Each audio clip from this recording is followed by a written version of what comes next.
today. Can I get a show of hands for those of you that are here for the very first time? Wow, awesome, awesome. Welcome, welcome. Glad you're here. We've been putting on seminars for seniors for the past 6.5 years. Like Scotty P said, Katherine Ambrose is our fearless leader. She has a passion for people and helping seniors. And like I said, she's at a conference in Oklahoma, so we will miss her today. We have a full lineup. Today's theme is tricks, treats, and traps. And we're going to talk about the latest scams that are out there, and we're going to talk about mental health. We probably could have split these up in 2 separate seminars because there's a lot of meat on the bone, but we're going to condense this down today, and hopefully everybody will walk away and learn something new and protect your heart, protect your brain, protect your pocketbook.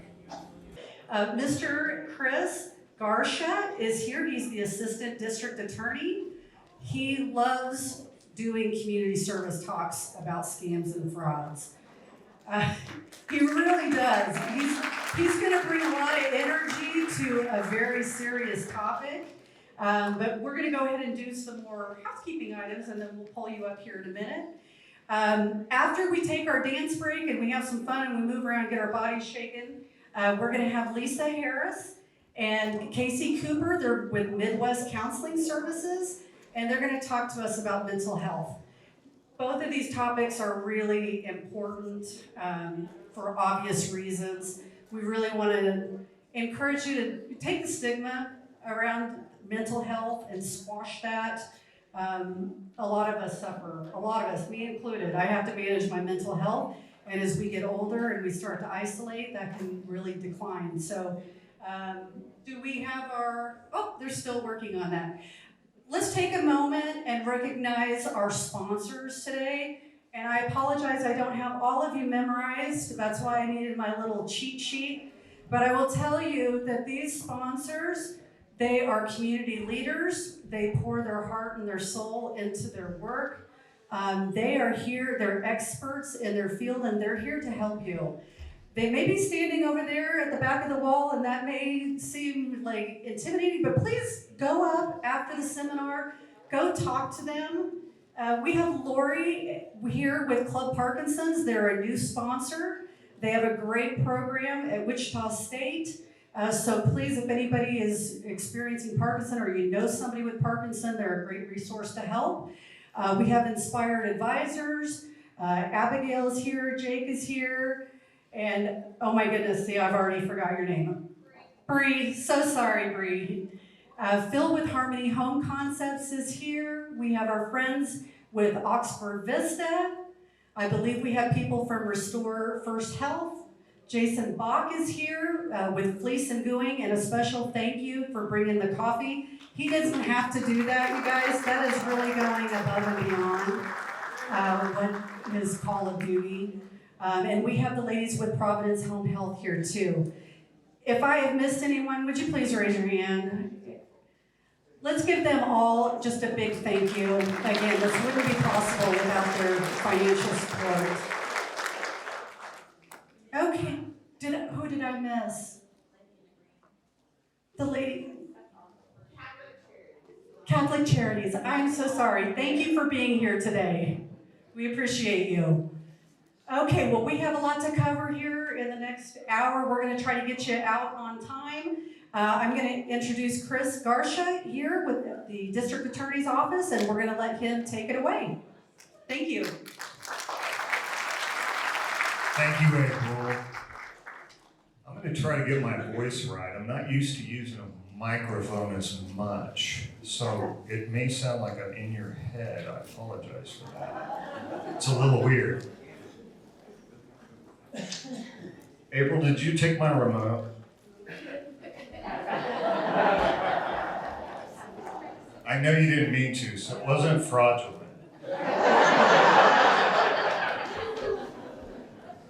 April said I'm the Assistant District Attorney. I'm one of probably about 50 in my office.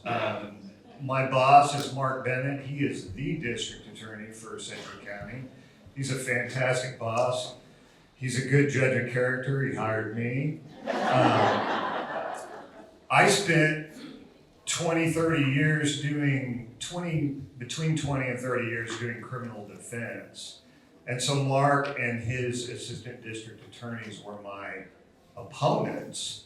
And when I had some misfortune with a car dealer that was pushing me to the brink of insanity, and again, our mental health people can help with this, it got to me so strongly, and this was my, the people that worked on my car, and I tried to file a complaint with the DA's office with my former supervisor, and he said, well, would you like to take a job going after sketchy car dealers and people that rip off seniors? And I said, absolutely. A job came out of this. So through misfortune came this amazing position that I really love. And April's right, I love talking to groups. My boss supports it. Mark is a big supporter. He says, anytime that anybody tries to scam you, you can say, my grandson is the DA. And he says he'll take that call if they actually call him, but he's never received a call, okay? So everybody in here is Mark's grandpa, grandma, okay? Just remember that. Because you say, my grandson is the DA. Oh, click. End of story. Okay, I better get to my speech because I have limited time, and I'm going to set my timer so I don't go over too much. So, let's talk about generally overview of the whole situation right now. You will see that fraud is costing this country a lot of money, right? 9 billion, 10 billion. I can't even comprehend those numbers, but they are huge, right? And you see the increase. And this is through the FTC. This is the federal government's group that monitors fraud and issues of that sort. So you're seeing a huge number. We don't know how much of that money is going overseas or staying in the country, but it's certainly a drag on our economy, right? So the top types of fraud that we're gonna briefly look at today are the imposter scams, online shopping price. You guys can read. But the imposter scam is what I'm gonna start with first. There's a lot of different ways that takes place, and that's one of the biggest pieces of that $10 billion pie, because all scammers will pretend to be someone else that they're not, right? Even if that's enhancing their qualifications or saying they're an American citizen that is here to help you, or they're with the government, or the various things. Often those things are not true, and then they result in money losses. We'll start with the romance scam. I'm gonna do a quick caveat. I like talking to seniors, but don't think that seniors are the only victims of scam. They're not, okay? You guys spent all your lives putting together your nest eggs and your money, and so you are bigger fish to catch. But there are a lot of scammers out there that go for small fish. So your grandchildren, your great-grandchildren, they are the group that's getting scammed the most. The young ones, like the 0 through 25, they are getting scammed the most. You have the life experience and maybe the skepticism that comes with that to avoid many of the scams that come along. The young people are a little more vulnerable. They will send small amounts of money to scammers over and over and over at high volume, right? So they are getting scammed a lot, but you have more money. And so you are a bigger prize if a scammer can get to you. you have also gone through some life changes and life experiences, most of you, where many of you have experienced loss, whether it's a spouse, whether it's your sister or brother, but you've experienced some loss where that, if you lose a spouse, you're a widow or widower, you may be more vulnerable to someone who comes to you and offers you the thing that you want, which is connection, right? Because some of us get lonely, or our friends get lonely. And I like to put it in terms of friends too, because it maybe takes away some of the, I don't know, the hard part where you feel like, oh, Chris Garsha's looking at me and criticizing me. No. I'm asking you to check in with your friends and make sure they're okay. Make sure they're not as vulnerable as you may see them being. So look for your lonely friends and listen to their stories and see if they're talking about a new love interest, right? Because a lot of these people will get online, the scammers will, and they key in and they tell you exactly what you want to hear, which is that they either lost someone like you, they find commonalities with you, they may key in on a sports team, they may be a veteran and say, I'm a veteran too, right? They will get in, they will look at your Facebook account, and they will figure you out if you have a Facebook account. I'm off social media now, people. I'm not criticizing anyone who is on social media. It just got to be too big of a mental drag for me, so I got off. I'm all the way off. I feel like I have to have both feet in this life to do a good job for whatever my purpose is. So that's where I am, but I understand social media from the feelings of, oh, I need to check it, I need to find out what people are doing. Those anxiety loops that I believe social media creates very well and exploits. But what you're gonna see is these people will exploit those desires. So here's some of the favorite lies by the numbers. All right, so you're gonna hear, as usually these people will kind of step in sideways to your Facebook account, start making comments, they will try to find commonalities, but when push comes to shove, when the rubber meets the road, when you are like, hey, well, let's meet sometime and have coffee. Well, I'm on an oil rig or a ship. Wait a minute, that guy's been on that oil rig or ship for years. He used to be a Nigerian prince, and now he's on an oil rig.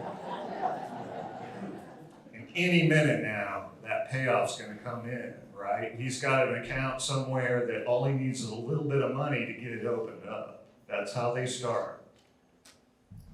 I'm gonna leave that up for a little bit, but you see, you're gonna see some of the same excuses over and over, right? And they always, well, they don't always, everybody, they're getting better at this, right? They learn the things, just like AI, they learn artificial intelligence, they learn scamming intelligence, right? Well, this didn't work, so I'm gonna try this. And usually they deal in quantity, in the sense that they will be focusing on many people trying to fish and look for people who will bite. We'll move on to government scams. This one, you're gonna see this a lot. I see it a lot. I get the texts saying, there's a warrant out for your arrest. There's your something hasn't been paid. You were supposed to be here for jury duty and you didn't show up and we have a warrant for you. Be careful. We had somebody come in the other day who was they were freaked out. They were anxious because they had missed jury duty and they were trying to pay somebody to clear the warrant. And I believe they may have been of foreign extraction, English might have been their second language, and they were scared. And we had to reassure them, don't spend the money, don't send the money. And that is becoming a big deal. We, the government, I say we now, because I'm in the government, I'm part of the man.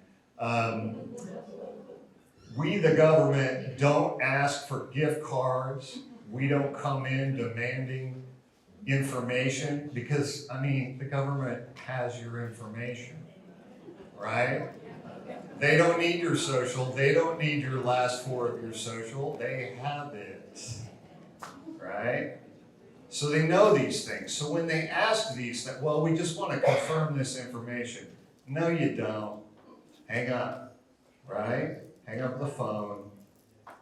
And if you want, call us. We'll get into some of the sort of prescriptive things that I would recommend later in this. But this is a real common thing nowadays. Okay, this is a little bit of a niche, but I saw this in the New York Times and I thought it was interesting. The cartels are targeting people with timeshares. They have big boiler rooms full of people cold calling Americans who have timeshares. I'm not going to shame anyone for owning a timeshare. It's a thing that a lot of people got into. And then they realized, man, I'm spending a lot of money on maintenance. I'm not using this timeshare, and I really want to get rid of it, right? Most people want to sell their timeshares. So you've got a market of people with timeshares that really want to dump them. And if somebody comes to them and says, hey, let me offer you 75 cents on the dollar, you might go, that's a little bit lowball, but you might believe that's a great offer. What if they offer you 105 cents on the dollar? You might be more interested, right? And that's what some of these scammers were doing. They incrementally get, if many of these cartels are in Mexico and they will call and talk about Mexican timeshares in some of the resort cities, Cancun, Puerto Vallarta, and they get in there to the hotels. The cartels have influence in the hotels and can say, give us your timeshare list or else. And the hotels do it, the landlords do it, and pretty soon they're cold calling you in a very friendly way, trying to buy your timeshare. But usually there's going to be a hitch that involves a small fee to pay off some government officials, right? And they rely on the stereotype that Americans have that Mexico is extremely corrupt, and in many respects there is corruption. But bear in mind that small fees to bribe government officials may not be in your best interest when selling your timeshare. Often they will befriend the person after a period of time, and the person, the likely victim, will even care about the scammer. When the scammer says, I'm in a lot of trouble and I owe the government or a cartel money, can you help me? Some people do it out of the goodness of their hearts. Those stories aren't true. They may be true in part, but your ability to help them is not gonna usually go anywhere. So this is a newest kind of scam that we're seeing. This is an example of a letter that one individual received. I know this is gonna be hard to read. You don't have to read it, okay? It's not homework. But what's interesting about this letter was we had this gentleman receive this letter, and the scammers were relying on the person's need to do good. And so they were like, can you help us with these other people that are scamming old people? Right? We're the government. Can you help us? Can you go undercover? And so he received this letter, but it was from the Federal Trade Commission trying to rope him into law enforcement, essentially, to become, an honorable law enforcement officer, an honorarium. And if he would have kind of looked at the differences between the FTC and the IRS and some of the claims in there, with a skeptical eye, you might have noticed some inconsistencies and been able to avoid losing a lot of money. But these are just stories that I've picked up in the last 6 months on bigger scams that are occurring and how they go about it. So I'm giving you some of the, maybe more of the outliers. Be careful with government letterhead. Look at the letterhead. That letterhead looks pretty good, right? But then there's these inconsistencies about he's with the IRS. Also, he wouldn't sign that way. I don't know. That just doesn't look right to me. But you'll see things like that. Look for the suspicious parts when you get any kind of letter like that or any kind of document. This one, boy, happening a lot, right? You get that call in the middle of the night from your grandchild. Sometimes, if they're doing their research, they realize,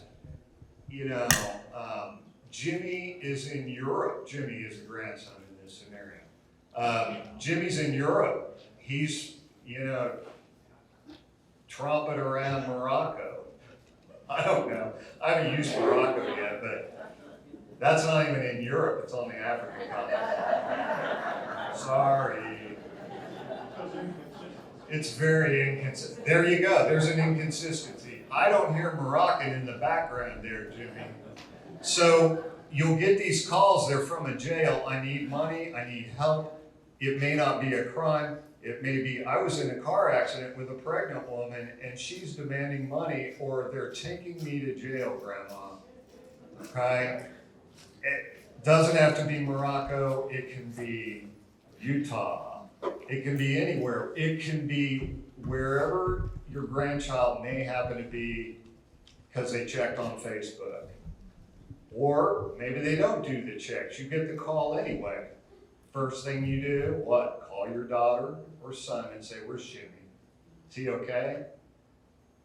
Reach out to your family, okay? Don't allow them to rush you, push you, these sorts of things. These are gonna be, I'm gonna have 2 or 3 main theme points that I put forward, and one of them is scammers always try to rush you. Rush, because they rely on that anxiety, that primal, and I think our mental health people will talk about those primal urges that we have built into us to keep ourselves safe, fight, fly, fawn, and I think there's a 4th one, freeze. Yeah, we freeze. We're like, what do we do? Probably better to freeze in this situation than it would be to fawn and send the money, right? So they rely on those primitive reactions, rush, and then you're in a state of unbalance mentally. You may just not be thinking properly. So these email scams, they're just coming left and right, and I don't know why. They're always like, enough money that you're like, nah, I'm not letting this go.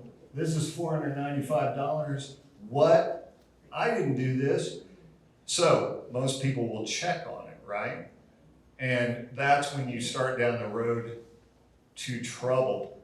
In this case, the support number right there, the main point I kind of want to make about this is the fake receipts will have a support link built in. Don't click those links, okay?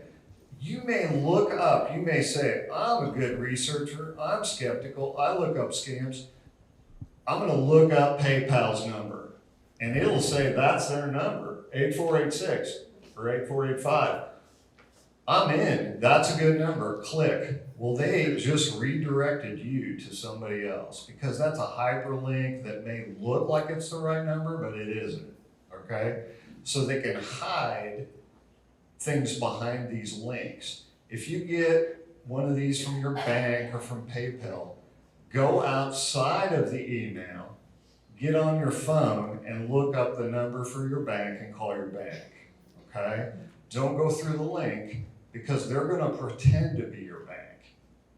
And then they're gonna roll with that, okay? Because the links, hyperlinks are dangerous. They often hide material. When I write press releases, we put out good press releases, by the way. Look up Mark Bennett or Sedgwick County District Attorney press releases. And I'm not just touting them because I write them. I am touting them because they offer some good information about what my unit does when we're finding scammers or people that are using people's money improperly. But I hesitate to put links in our press releases because I don't want to encourage people to hit links. So what I do is say, look, I'll put the thing in there, but I won't link it. I've asked them not to hyperlink because I'm constantly telling people in these speeches, don't click a link, even if it's from the DA's office, okay? So that's one thing that I like to point out. Did I already talk about that? Where am I going? Okay, that was a mistake. I don't know either. Red flags. Well, you guys know this. People reaching out to you that you don't know, right? Or the unknown numbers. Don't answer if you can avoid it, okay? And you can, just don't answer. Because even if you answer and decide, I'm gonna mess with this person back, then you've just given them a data point, right? I have an aunt who answered one of these calls and yelled at him, and she gets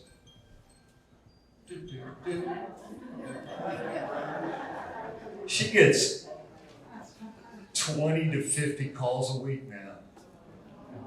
And I can't tell her how to help. I can't help her. I don't know what to do. I say block the people. There are apps to block these things, but try not to answer the phone at all because it's a data point. They know it's a good number then. They won't not necessarily retaliate against you, but they at least put it in the database that they're selling that information. So don't give out your personal information, your credit card number, strange payments. Again, don't do anything they tell you to keep secret, right? These are more red flags. I'm moving quickly because I want to get to my 3 big points or my takeaways. Reverse image search is cool. You can look somebody's face up, the picture they use. Often they won't be the person they say they are, but it's a Google search. Yeah, it'll tell you who somebody is. Okay, here's my takeaways. Slow down. Right? If it sounds too good to be true, it is. No links. And the slowdown I've already discussed, anxiety works in their favor, not yours. Right? Breathe, take a few breaths. Call people you trust, right? Check this thing out. There it is, number 2. Talk to someone you trust. Don't feel ashamed or embarrassed. I don't like to tell people what to do. But I'm going to suggest respectfully not to feel ashamed or embarrassed, even if you are victimized, right? If you are the victim of a scammer, you often will hide that fact from everyone because you're embarrassed. Oh, I should have known. I should have. Lots of shoulds, right? Ugh, they're the worst. Don't do it. I put Heartland Tri-State Bank because this was a sophisticated bank president. He was the head of the banking commission for the state of Kansas for a period of time, and he got scammed by a cryptocurrency futures operation, right? Not just Bitcoin, but Bitcoin futures. Huh? I'm going to invest citizens' money in crypto futures. Now, in an ag community, futures are a little more common and maybe not as exotic of a beast as I consider them. Like, you start talking derivatives and I'm like, I don't know what you're saying. I don't, just somebody else run what money I have. But this guy got scammed for upwards of 37 million, and it was the depositors' money. The FDIC covered it. He went to one farmer in Elkhart and said, I need $12 million. I will cover you in a week and give you 13 million back. And this farmer said, nope. And went to the banking commission and told on him and started the ball rolling. That bank went under. It was one of 2 bank failures in the past year. The other one was in Silicon Valley. So he's on his way to federal prison. He just was sentenced to a pretty lengthy sentence. The guy was in his 50s, and he just lost what was left of his life. He's going to be in a federal prison. And he was a sophisticated investor. So don't feel ashamed if you get ripped off. Tell people, right? Okay, so that's it. Report your scams. Now, that's our email address, that consumer@sedgwick.gov. And if you write us about something that happened to you at consumer@sedgwick.gov, we will usually send you a complaint form, or we'll refer you to the proper jurisdiction. We try to help Sedgwick County residents who have been scammed. Again, I'm in the civil part, so I'm just doing lawsuits to regain money. The criminal end of our department is our financial crimes department, our elder abuse department. Those departments deal with the crime element. So sometimes we'll have both. We'll have a civil action and a criminal action going at the same time. We have limited resources, but we can pursue these things. When I say the IC3 Gov and report fraud, most of those things are so other people won't be harmed. The FTC will not likely help you out, but they will take the data and compile it so that I can go to and do speeches like this and say, $10 million, right? So that's what they do. So don't expect a lot of help out of the federal government unless it's a common scheme that crosses state lines, etc. But you can always come to us. I put that WPD number up there at 268 number because some people don't feel comfortable using 911 for this kind of situation. So that's, you can look up WPD, Wichita Police Department Financial Crimes, and that number should show up. That's the direct line, I think, to the Financial Crimes Division. So I like to tell people to please report it. And we're not doing that yet. I'm gonna give this over to Will, or I'm gonna hand it back either to April or to my next person. Should I do this, April? Should I hand it over to Casey? No. Oops. Okay. My apologies for running over, April. I didn't need to say that in the microphone, did I? Test, test. Thank you so much, Chris. That was awesome. Thank you. Like Chris said, any of us can fall into scams. My husband and I, we have a little personal story. It was 3 o'clock in the morning, and he received a call on his cell phone as saying that it was Verizon Wireless. And we have Verizon as our carrier. And they said, your bill is past due for $400 and some. My husband pays the bill. Usually he's on time, but it's not outside of the realm of possibilities that maybe he hadn't paid the bill. I'm sitting there going, pay it, pay it, pay it. He's like, Verizon would never call me at 3 o'clock in the morning. And he said some choice words, hung up the phone. I'm still thinking, oh my gosh, was that Verizon? It wasn't Verizon. So like Chris said, anybody can fall into this. Hopefully you've learned something during his presentation that will help protect you. So let's talk about mental health. Lisa Harrison and Casey Cooper are going to come up and talk to you. They're with Midwest Counseling Services, and we're excited to have you here today. So thank you so much. And we are going to have some question and answer time. So hold on to your questions. We'll bring them all up into the captain's chairs and we'll give you guys some time to ask some specific questions.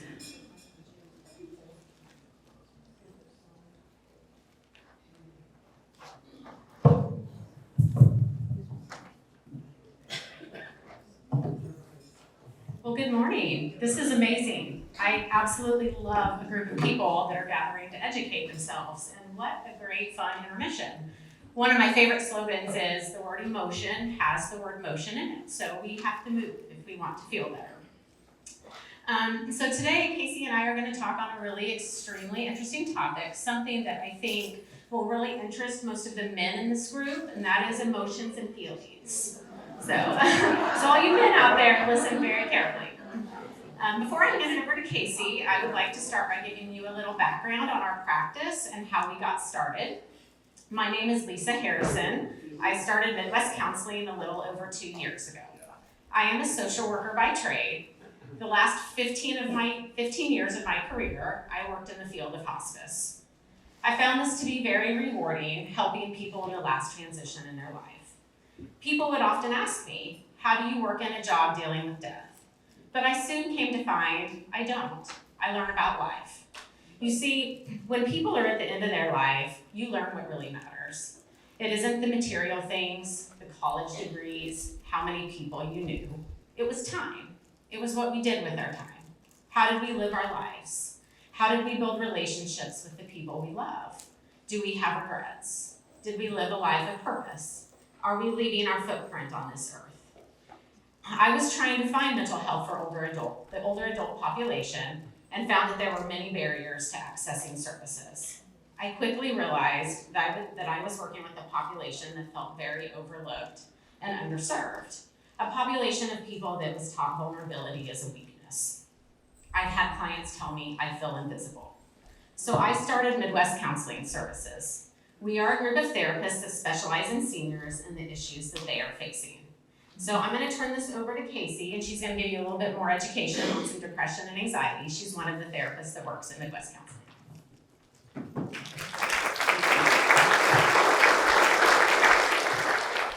Just to fill in, so Lisa is the owner and founder of Midwest Counseling, and it is a service that goes into long-term care, assisted livings, independent livings, things of that nature, so seniors don't have to necessarily leave your home, because that can be a barrier as well. And so just to let you know the population of where we serve. My name is Casey Cooper. I am a social worker. I specialize in hospice still, and I'm a therapist with Lisa's team. So I got into the therapy role in a different realm.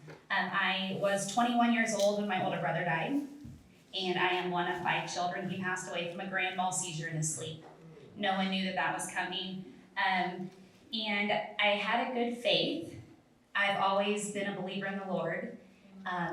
And so I knew God would help me get through it. And so as I grieved through my brother's passing, I thought, because we don't talk about our feelings, I grew up in small town USA, you just are tough and you just get through things. So someone offered me a therapist, and I was like, absolutely not. I had done extremely well doing those things, coping, my faith, those things really helped me a lot. But having a therapist or having someone that could have been there to help support me, I believe I could have done maybe a little bit better. Moving forward, I have recently had my second brother pass away in a motor vehicle accident, and this time it was different. I wasn't ashamed of what I felt. I wasn't ashamed of the difficulty. I took a short leave of absence from work, from working with people in death and dying, to be able to find the peace and healing that I needed to find. And so in that, we come across words of depression and anxiety. And I will pull this up on the screen. So today we're going to talk more about mental health in older adults, and I share the background about myself because I was someone that had that stigma. Depression, and you just get through it.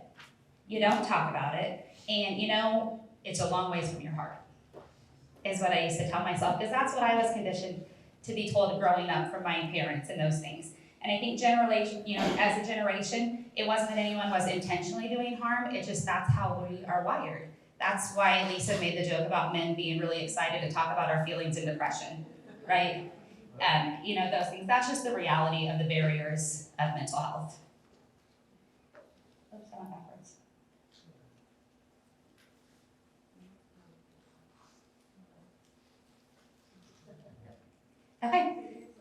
Significance of mental health in older adults. We currently have a large population of older adults, but by the year 2050, the age of people over the age of 65 will double. It is estimated that 30 to 40% of those people will struggle with anxiety and or depression. Why anxiety and depression are not common, they are the most common mental health. In older adults, people often think, you know what, I'm aging, I've lost my spouse, I've had to move out of my home, I've had to utilize a downsizing company, move to a different level of care, that's normal. Actually, in fact, depression and anxiety with aging is not normal. It is not at all. Mental health has an important impact on our overall quality of life. It's without saying that there's a strong connection between our physical, emotional, and mental well-being as it does with anxiety and depression. So we know that there's lots of good treatments for anxiety and depression. And we live in a society that talks about treatments and interventions that we'll get to here later that will not be ones that will be on our top topic of list, okay? Common disorders within the aging population specifically are anxiety, depression, and cognitive impairments. People over the age of 65 are one of the highest rates of suicide. A hard fact, the highest rate of a suicide is going to be a Caucasian male over the age of 85. A Caucasian male over the age of 85. I think of what are those statistics behind that? I think of my grandfather that recently passed at the age of 87. He was a farmer in Nebraska, had a cognitive decline, and he was adamant that he stayed there on the farm. I just knew as a healthcare provider, my grandfather was going to pass away on the farm, maybe out doing farm work, maybe not. But for him, having the idea of having to leave your home and those things, and then you have role changes. You have where your kids now feel like they're the parent, and they want to nicely tell you what to do. My dad bought himself a shirt that says, "You can't tell me what to do, you're not my daughter." And he wears it when we go to the doctor. So those things, we have those role changes, right? And so we have to be aware of what that looks like. When you're seeking appropriate treatment, people think, I have to do medications. False.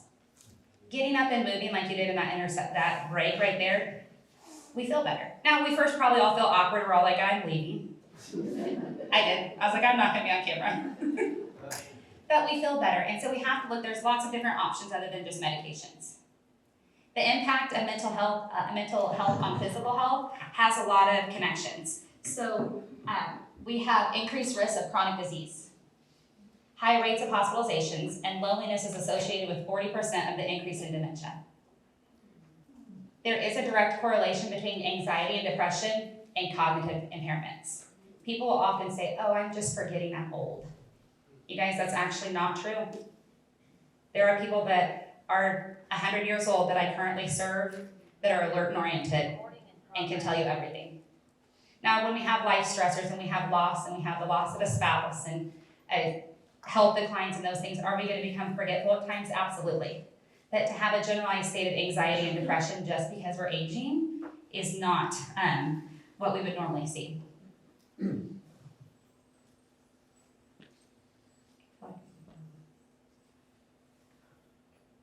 I'm going to go backwards. I missed a little bit on this. So on depression, when we're looking at depression, some of the top things that we think, often people think of, Eeyore off Winnie the Pooh, and he's just sad and life's just hard, and that's just depression. And so you don't have depression, right? Because that's not you, but you have a loss of interest in activities. You're tired, you're withdrawn. Your friends are calling you for the social outing of golf, and you just don't quite feel up to it. Those are all classic signs of depression right there. So maybe you don't use the word depression. Maybe we call it the blues, or we call it the sadness, or we call it the moodies, whatever you want to call it. But I think the generation that we're talking to here today, to say I have depression is a big statement. Because it means that there's something wrong with me, and I should fix it. We have lots of supports in this community that help you fix those things. So the same thing with anxiety. is like, oh, she just worries about everything, right? You have the lady that worries about not having something to worry about. And if you're not laughing, you're probably that person. But you are really anxious in situations that you used to feel comfortable in. Your heart is racing. You're having stress. You go to lay down at nighttime and you just can't stop your thoughts.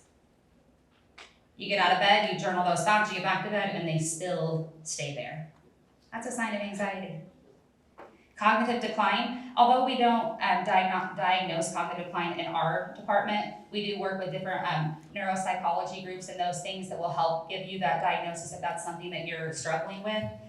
But when anxiety and depression are left untreated, it is one of the number one indicators that person is a higher risk to develop dementia. The second thing that people don't realize, hearing impairments, is one of the highest risks that leads to dementia because your brain's constantly guessing what the next word is. But let's be honest, any of the guys out here grew up hunters, those things, you didn't wear the hearing protection, you didn't do any of that, just wasn't a thing. It wasn't like it is now when you go to the shooting range, they make sure you have that. Growing up, when we went to the shooting range, you just shot. And so I can tell you, when sitting with men, there's a right side of the body to sit on so they can hear you. Now, sometimes they position you on the other side so they don't have to hear you. And so you quickly learn that. Or you sit on that side because you don't want them to hear you, So, looking through those things as well. Barriers to seeking help. I think that is an honest statement. If we all just think for a second, if I was struggling with anxiety or depression, would I reach out for help? And I will be transparent. As a therapist, when I was struggling with anxiety and depression that was situational from grief, I absolutely would not reach out for help. I didn't want to. It was vulnerable. It meant that I had to acknowledge that there was something real going on. There was something that I was struggling with that I couldn't fix. And so I didn't reach out for help. Thank goodness my faith and those things, and I had good friend support that was able to help in a lot of those ways. But we don't have to do things alone. We don't have to do life alone. We don't have to struggle with our own things in our home when no one's there, when we're tearful and we're struggling with aging or a new diagnosis or the loss of your brother or the loss of a spouse or the loss of your independence or the role change if you have a daughter like me that likes to be bossy and tell you what to do. I call it aggressively helpful. I don't know that my dad would say it the same way. And I think you guys probably laugh because you all have that, right? So we do have the barriers. We have the stigma surrounding mental health. We have the lack of awareness of mental health issues and the accessibility to health services.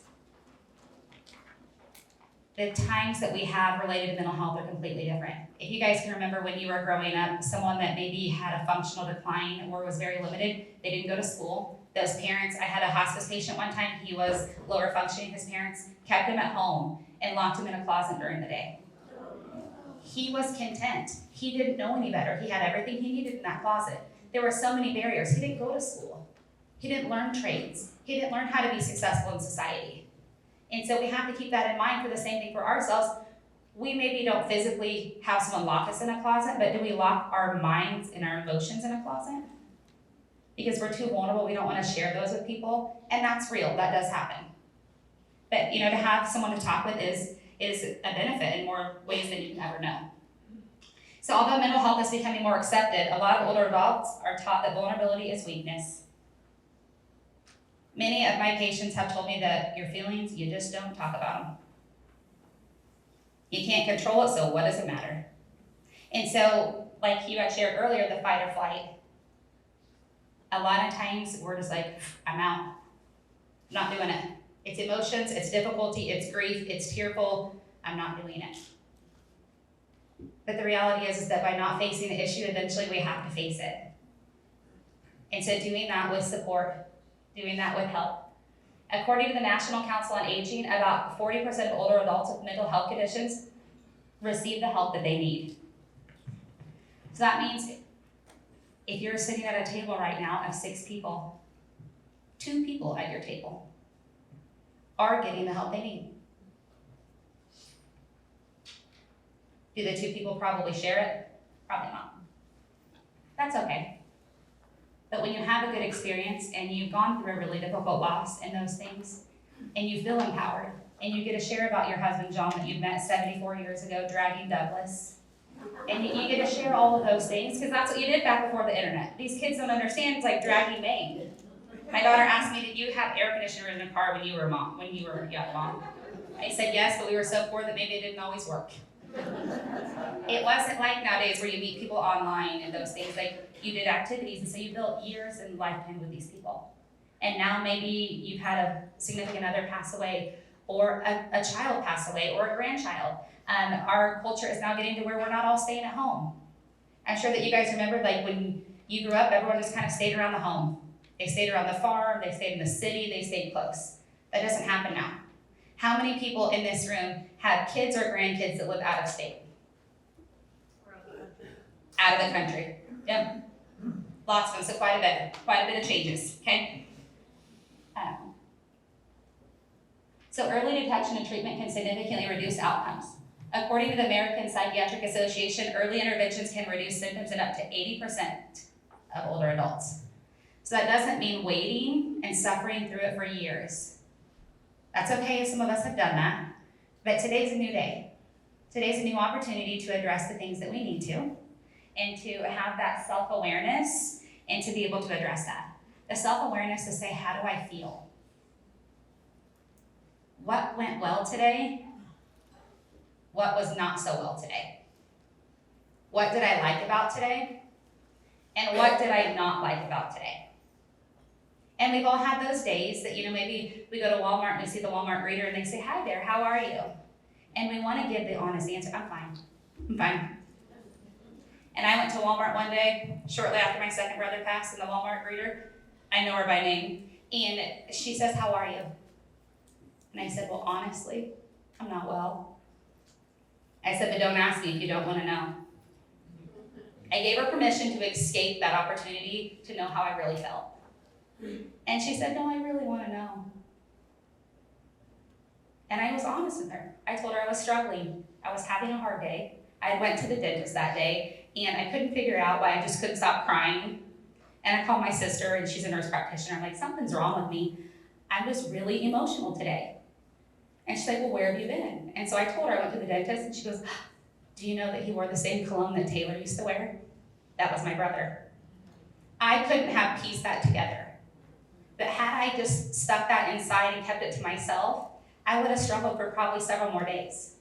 But I didn't. My Walmart greeter asked me how I was doing. I told her. She might have regretted it later. She would never tell me. I'll ask her when I see her next time. But I reached out and I told my sister what my struggle was. And she was able to put a reality to that, to help us through those things. We don't have to go through things individually. So the risk factors that can lead to mental health issues are the physical issues, grief and loss, loneliness, isolation, feelings of loss of identity, the lack of purpose, past traumas, ruminating thoughts. I think one of the number one barriers was COVID. When I visit patients in nursing homes, and COVID said you can't come in and you can't go out. And I was the crazy lady that went by the windows. And they would open the windows, and I would get a group, whoever would go with me, and we would sing window to window.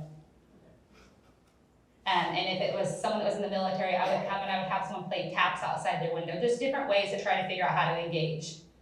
But there's lots of barriers to that, right? I think that we can all acknowledge that there are lots of barriers to mental health and the vulnerability of getting those things. Physical issues, as we age, we're just not as young as we used to be, right? Things take longer, they're not as easy, our body doesn't move quite as well.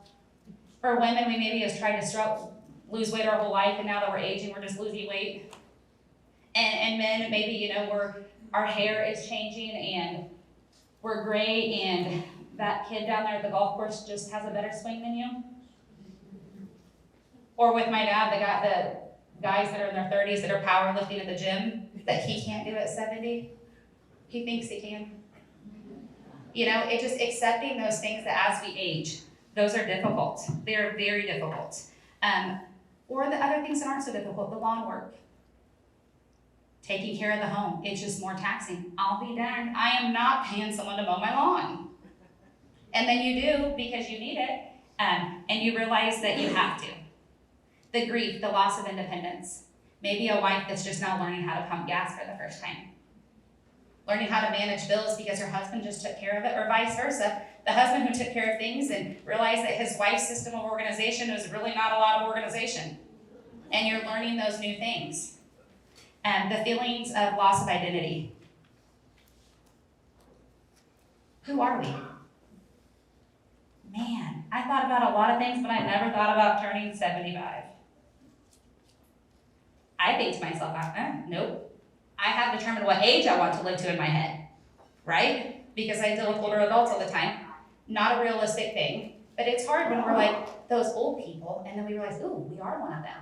I have to move over and say, okay, I'm one of them now, right? But we all do it. We all do it. My dad said something about this old man. I said, you're the old man driving. You're the old man driving. Being funny with them, but being honest. It's hard because we don't see ourselves through that. We don't see ourselves in that mirror that we have aged. And you guys, aging is a blessing. It is a blessing to be here, to age, to turn 75, to turn 80. Now, does it always feel like a blessing? No. I was talking to one of my patients, and we were talking about the golden years, and he's like, oh, that doesn't exist.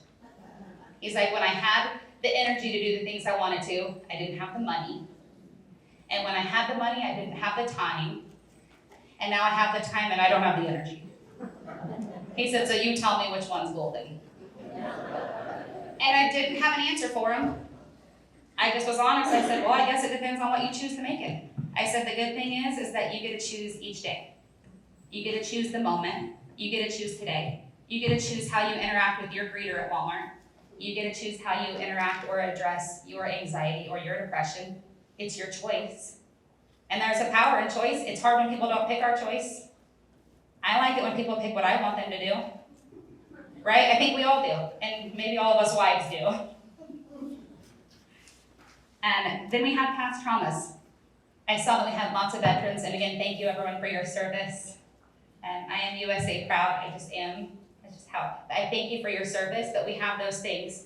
We have PTSD. We have things that you just didn't talk about. You gave up so much of your time in your life. You served our country, and just things I guarantee every person in this room has not shared with anybody. And they just muster through it and just try to work through it on their own. And so having a therapist, a counselor, someone of that nature is a safe place to have those conversations. Doesn't mean you have to. Working with a therapist doesn't mean that you work through all of these things. You work through the things you choose to, right? Just like when we go to our doctor, we don't tell them everything. We pick and choose what we tell them. So I'll speed up, sorry. Interventions in treating depression, anxiety in older adults. So often our first line of defense is to reach out to your primary care physician. Just to let them know, because we have to rule out any medical issues. So here recently, it's been about a year, my daughter was diagnosed with cancer at age 11. She is doing well, thank God. But I had never struggled with anxiety. And we were flying down to MD Anderson, and I think I probably called Lisa, and I'm like, man, I think I'm having a heart attack. I said, my chest is hurting, my shoulder's hurting, all of the classic signs of a heart attack, right? Because that's what it has to be, it's medical. I stopped caffeine, I started working out. We went to Houston, I came back, I was fine. I said, oh, it was anxiety. I didn't want to admit that. I stopped caffeine, I stopped spicy foods, I started taking Tums. I did every single thing except for address that it's anxiety. It's situational things that we go through. So give yourself some grace to be able to do that. So we encourage people to check with your primary care physician. We offer services of talk therapy, social engagement and supports, regular exercising, and small goal setting. One of the top things that we are not big on pushing is medications. Because let's be honest, sometimes I bet some of your guys' medication lists look like a grocery list. Your bowl of candy is about the same size as your MedPass bowl. Right? And you go to a doctor and the first thing they want to tell you is, we got a medication that can fix that, but it can probably cause 557 side effects. And you're like, no thanks, I'll pass. Or you don't say that and you just take it because that's the only thing that you're offered. And so having that, and medications, they said in the next few years, how many years is it? There will be more psychotropic medications than there are people in the United States. There already is. There already is more psychotropic medications than there are people prescribed. That's a lot. So that's that same myth behind it that there's an issue and you need to fix it. But that is not true. So medications, right there, she said there's more. They can be useful at times. I'm not saying that they're not useful, not helpful. There are times and situations that I think they are useful and they are very much helpful. But they take time to work. I don't know if anyone's ever taken anything, but they say, oh, give it 21 days. And you're thinking, I'm taking this for 21 days and nothing's happened. If I'm taking it on day 3 and I'm not feeling better, I'm not taking it. If I'm taking an antibiotic and 2 days later I'm feeling better, I don't want to take it because I'm fine. You know, and so there are lots of interventions. Talk therapy, we develop coping strategies. We start by setting small goals. I had a lady recently that moved into a care facility, and she was very social, part of the Red Hat Club, and she had to move out of her home. She loved it, and then she was part of a group that they had weigh-ins, and I forget what it was called, but TOPS. And so it was really hard for her to move out of her home setting. So she moved into an independent living, and you guys, she wouldn't come out of her room. She didn't engage, she didn't want to do any of those things. And so Lisa actually worked with her in setting small goals, step by step. And now if you went there to see her, you would think she might even work there. Because she has, by setting small goals, she now has re-engaged and found a new purpose in her life. And that is by getting those social supports, those friends, having a group of people to dress up with for a celebration. You know, it's having those things, but we have to be vulnerable to get them, right? And so the same thing when it comes to mental health. You have to be vulnerable to be able to address it with your daughter, your son, your physician, your therapist, anything of that nature. And people often ask, can mental health issues lead to cognitive decline? Absolutely. It can. If you are stressed and anxious, you're not sleeping right. So now your sleep pattern's off. We go to the doctor. We're not going to tell them we're anxious or depressed. We're going to tell them I can't sleep. So then they're going to give us the medication that helps us sleep, right? Then we're going to say, okay, well, it's really a side effect of that medication. It has to be heart racing, right? And they're like, that's probably your anxiety. But they don't say that because we only share what information we want to share with them. It's okay to say, listen, I'm feeling a little bit stressed. Oh, I notice I'm a little bit irritable. It's okay. That's what we're here for. And that's what things are changing to when we're looking more towards a therapeutic counseling setting versus just medications and a quick fix. Just like you said earlier, if it's too good to be true, it is, right? So a quick fix for anything is too good to be true. I don't know how many women have seen those like weight loss things. It's like, oh, you just put this little device on you and it works your body out for free and melts all your fat. Right? And we've all seen it. Or the men one that's like, oh, you just take this vitamin and it makes you look like Hulk Hogan. You're like big and buff. You guys, if it's too good to be true, same thing with medications. Some of them will work, some of them will not. Medications aren't going to change what you've gone through. They maybe change your feelings. Talk therapy is going to help you open up some of those things. It's going to help you open that closet. It's going to help you unpack some of those baggage things. It's going to help you reorganize and decide what you want to keep and what you're going to get rid of. And sometimes we hold on to guilt and regret for far too long that we need that permission and help from somebody to get rid of that. And I will just share with you guys that brain health is important. That it's they say if you don't use it, you lose it. And so, throughout all of this, even coming to these conferences, if you're like, that's not something I would ever do, but coming and learning each month actually helps your brain stability and your brain health. And so that's one healthy thing that you're doing.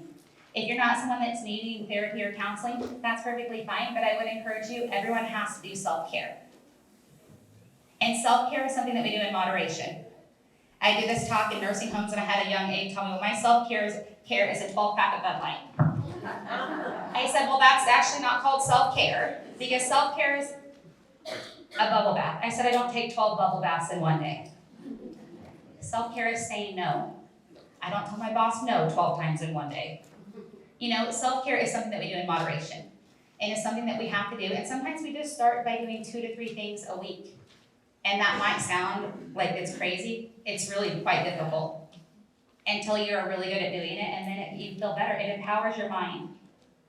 Or maybe even self-care was saying, sorry, I can't babysit the grandkids today. I'm going to a senior conference. Right? There's those things that you have to do. So give yourself back that same gift of mental health and strength by being able to set boundaries and take care of yourself.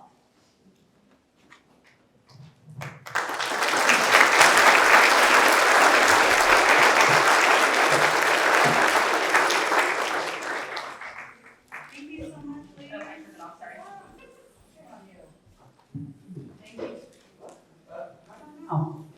Okay, thank you so much, Lisa and Casey. I learned so much. We're going to have Jason Bach with Lisa Gooing. He's going to come up and have a seat with us. We always want to take some time to kind of digest the information that we've gone over and give you an opportunity to ask specific questions to our panel. So hopefully you've taken some notes today. If you would like to ask a question, would you please raise your hand? We'll run around with some microphones. Jason can talk to you about essential documents. We're always promoting get your ducks in a row and start getting your documents in line. So if you have any legal questions, ask them of Jason.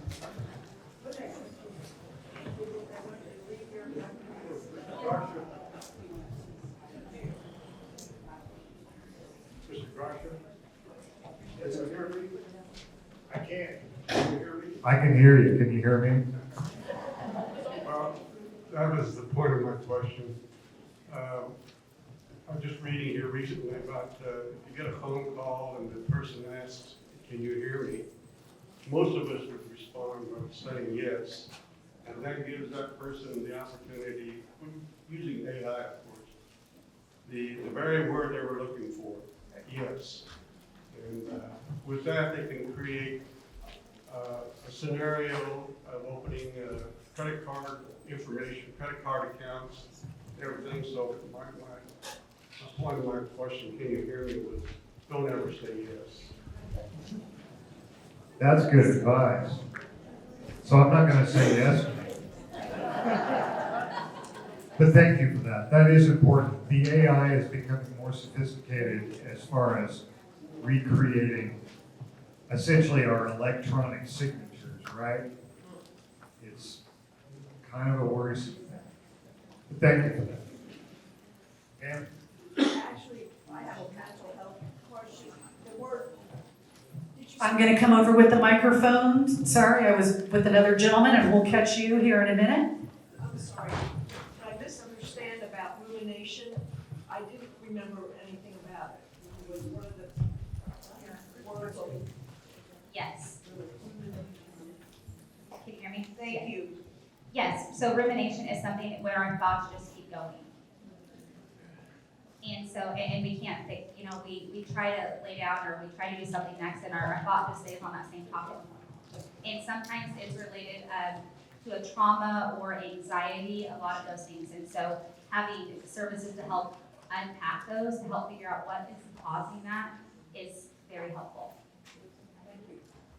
Is there a typical time frame that you see when somebody's going through talk therapy that they can start noticing a difference and those thoughts start slowing down? I think that's different for everyone. We develop a different treatment plan based on the individual. And so that really depends on what we're trying to dissect and what they've been through. And so that really just looks different for everyone.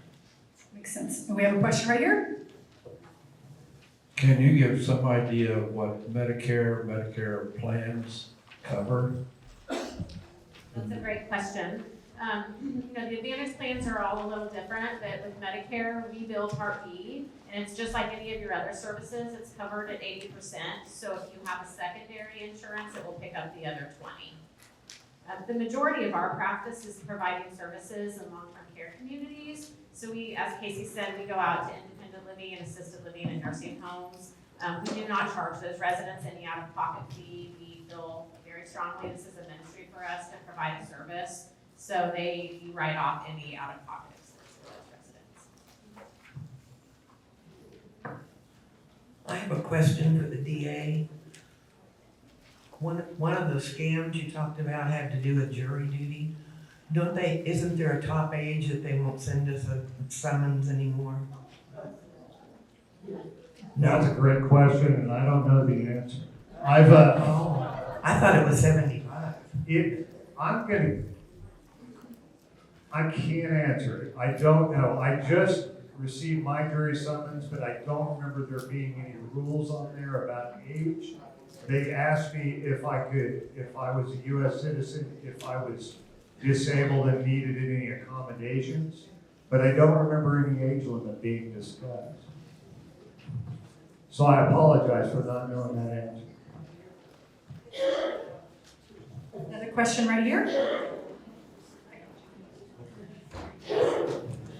I wanted the assistant DA, the wife and I went to a seminar here 2-3 years ago about scams. And I was having trouble one day with my laptop. And so I did a Google search on repairs in the local area. I get a phone call and it was a scammer. And he asked all the right questions, what was wrong. Long story short, we got scammed a lot. But I want to warn these people that they use keywords. Homeland Security, FBI, Secret Service. And they link that all into a presentation that you get, your common sense leaves you. And we got scammed, not $100,000, but it was enough to really make me mad at myself. The only thing I have left to say is that I hope the devil has a good place in hell for these scammers. Can't argue with that. Sir, I'm sorry. I really am sorry this happened to you. And thank you for having the courage to bring it up and not being ashamed of bringing it up to all these people. I just appreciate that. One more thing, don't contact the Wichita Police Department, they didn't do a damn thing. I'm also sorry to hear that. How long ago was it, sir? A couple, 3 years ago. I don't have a statute of limitations in civil, so if you'd be interested in bringing it up to our office, we may be able to take a look. Okay. I can't make any promises, but we don't worry about something being too old or because we don't have a statute of limitations as the government, so we could still sue 4, 5, 6 years later. Okay, thank you. I don't believe there was a statute on age because my mom was in her late 70s and late 80s and received a jury duty request shortly before she passed away. However, I just got the jury scam this week and it brought up to mind, I was thinking that there was a limit of how many years between serving that you could be called again, because I commented to them that I had just served a couple years ago, and they said, well, which court? And I figured out pretty quickly it was a scam, so I hung up and then immediately got called back saying, did you hang up on me? So, careful. The gentleman just showed me some limits. One judicial district is 75, another is 80, but these are judicial districts within Kansas. We are the 18th, if that helps. And I don't know what our age limit is, but the 6th is 75 and the 8th is 80, but I don't know even where those districts are. She was in another town, so. And that isn't really very responsive to your question. I apologize. No, I suggested that I thought that it was higher than 75, so. Thank you. We have another question right here. And I'm not sure who this goes to, but it's legal. My last heart surgery was in Houston and the hospital system was hacked while I was there. in 2022, it affected my health care because people didn't know how to do things manually. I didn't get prescriptions in time. But I also know they finally got, I guess they paid all these hackers off. I don't know if this is considered federal, state, or who to watch out for. I feel certain not only did they get my personal information from all the files that they got through the hospital systems, and this affected nationwide, different hospitals in this area. And I know that they also probably got information on my daughter and sister because their information was listed as if you need more information or to be able to come in and help with HIPAA and all these different things. So they have legal information on them, be it social security, address, birth dates, and different things.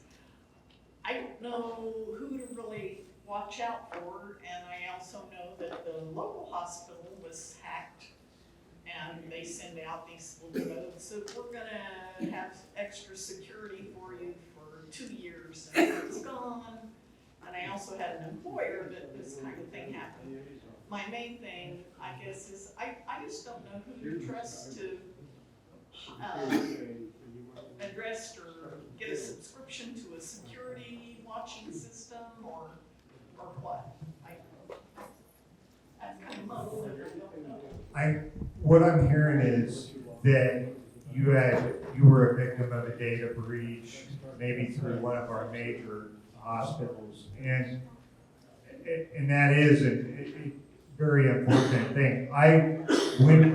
Usually when I hear that fact pattern, I try to send people to the ftc.gov website because they have a fair amount of information about identity theft and how to recover from that. Our DA's office as well has some pretty good information on identity theft. It is a blind spot for me personally. I've been the victim of several data breaches as well. I try to tell people, you get, I believe, 1 free credit report per year, but there are 3 reporting agencies, so I think you can, every 4 months, grab one from each of the 3 agencies to take a look and make sure no one has opened up anything in your name.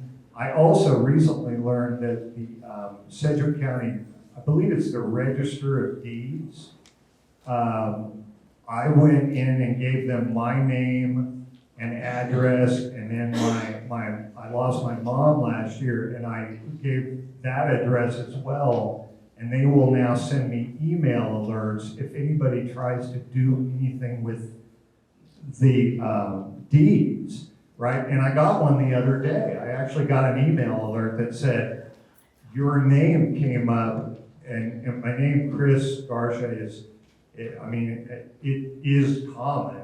So I looked it up, and it was an address on North Pennsylvania I had nothing to do with. So it turned out not to be me, but another Chris Garcia. And I was fine, but I was happy to know that was out there, because I think there are some scammers that are working, they're transferring deeds to themselves or to other entities. That may not be particularly responsive to your question, but who do you trust? Boy, it's hard. Yeah, I'm sorry? The Register of Deeds, you can go to their website and you just sign up on the Sedgwick County Register of Deeds website. They actually handed me a pamphlet because I was in there checking on something else. They're now down at the Ruffin Building, the old Bank 4, if you have any trouble. I think that's Bank 4, that big open atrium building with the Calder sculpture. Yeah. We've got a question over here towards the back. Mine's actually more of a comment for people to be aware of. It happened to me a couple years ago when I went in for shoulder surgery. Come to find out, somebody had hacked my medical insurance and my medical records. And so when I went in for that surgery, they almost gave me the wrong blood because somebody had changed my blood type. in my medical records. So just being aware of checking that also and make sure nobody has access to that information, and do a type of cross if you have to have any procedures done. Thank you. I want to talk about the fact that I did get a jury summons just real recently. I told them I couldn't make it because I was not going to be in town at that time. And they said, we can reschedule. And then they stopped and said, are you over 75? I said, yes. And they said, well, you don't have to serve them. And I said, but I want to. They said, okay, well, they were surprised. And so they said, what week do you want to, what week would work for you? They even let me pick the week. That's one thing. So there is an age, and it is 75. The other thing I want to mention is for the credit reports, you can put a freeze on your credit report and nobody can get into it, but it's going to be blocked if you want to open a new credit card. But it takes one phone call. That whichever credit report place you choose will tell the other two. So that's my comment. And the register of deeds thing is right on. They'll give you a code, like a PIN number. Yes. Your identification. Yes. Stacy with Senior Services was sitting in the back and she grabbed my arm and she said that for everybody to be aware of reverse mortgage scams. Not all reverse mortgages are scams, but there are some scams that are running around there that she's hearing about. It's always best to go to a trusted resource. I forgot to mention Randy Ambrose in the back with Keller Williams, the Ambrose team. If you have any questions about mortgages, real estate, make sure that you reach out to Randy. He'll make sure that you don't get taken.